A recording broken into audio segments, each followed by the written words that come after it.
Hallow, waad salaamantiin asxaabta ku xiran janaalkeena sida aad inooga sugaysaan muuqaalada. Maanta waxaan ka hadlaynaa maqaal aad iyo aad u muhiim ah, kaasoo ah sidee u dhimi kartaa miisaanka ama baruurta saaran jirkaaga adigoona aadin wax jiim ah.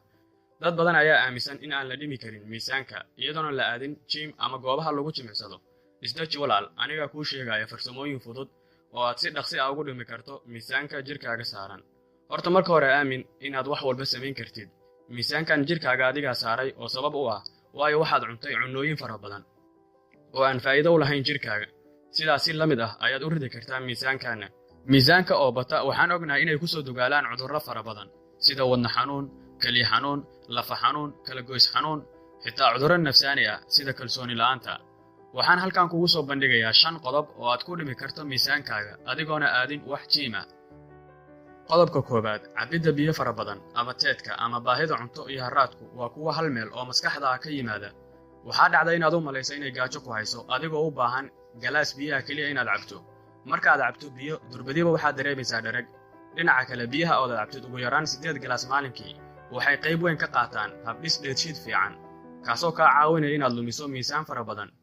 Intaad cunto badan cuni lahayd, cab biyo fara badan. Sidoo kale cun qudaarta fudud sida mooska, afukaadhada, limbambeelada, qudaarta cagaaran oo dhan. Waxaa la sheegay in limbambeelada ay yarayso miisaanka faraha badan.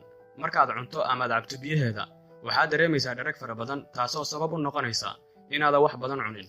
Qodobka labaad, xadid cuntada aad cunayso. Caadi ahaan khubarada miisaanka waxay leeyihiin xeer guud oo sheegaya in 75% miisaanka lagu dhimi karo xagga cuntada oo wax laga bedelo.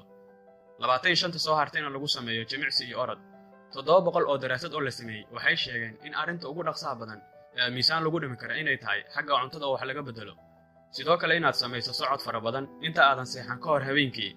Taasina waxay kaa saacidaysaa inaad adigoo calooshaadu khafiif tahay aad seexato. Laakiin haddii aad seexato adigoo calooshu kaa korayso, waxaad diyaar u tahay inuu miisaan daaqada kaa soo galo, subaxiina aad dareentid wax la yiraahdo caajis.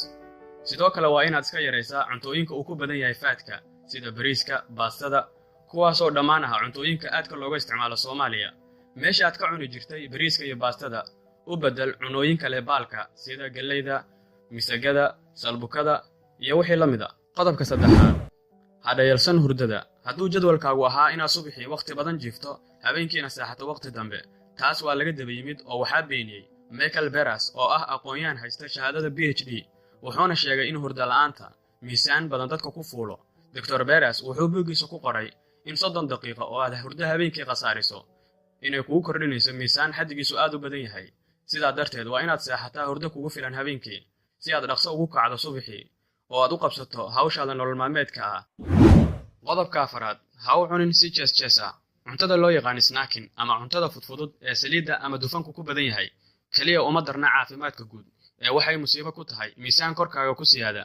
Haddaba waxaa jirta cunto badan oo aad iska cunto adigoon u qabin inaad waxba cunin, sida cuntada aad ku cunayso markaad TV-ga daawanayso, cuntada aad goobaha shaaha ku cunto, cuntada aad cunto markaad gaariga wadayso. Kuwaasi oo dhan waa cuntooyin aad khatar u ah sida sambuuska, nafaqada, waxyaalahan lagu gado goobaha la iskugu yimaado. Iska ilaali, iyaduna waa khatar. Qodobka shanaad, 45 daqiiqo lugee maalin kasta. Caado ka dhiga inaad maalin kasta lugayso 45 daqiiqo. Haddii aad caado ka dhigato socodkan, waxaa hubaala inuu ku gaarsiinayo natiijo wanaagsan. Baaritaano la sameeyay waxay caddaynayaan inay ka dhacaan qofka socda ugu yaraan 10 kilogram adigoon ka fikirin cuntada aad cunayso, wax siyaado ahna aanan samayn. Kaliya socodkan caadayso. Sidoo kale adeegso khudradda cagaaran mar walba cuntada ku cun. Khudaarta cagaaran waxay qayb weyn ka qaataan inaad dhinto miisaankaaga waliba si fudud. Ogowna, wax walba adigay kaa go'aan. Haddii aadan go'aan qaadan, waxba kuu suurtageli mahayaan. Ku kalsoonow naftaada.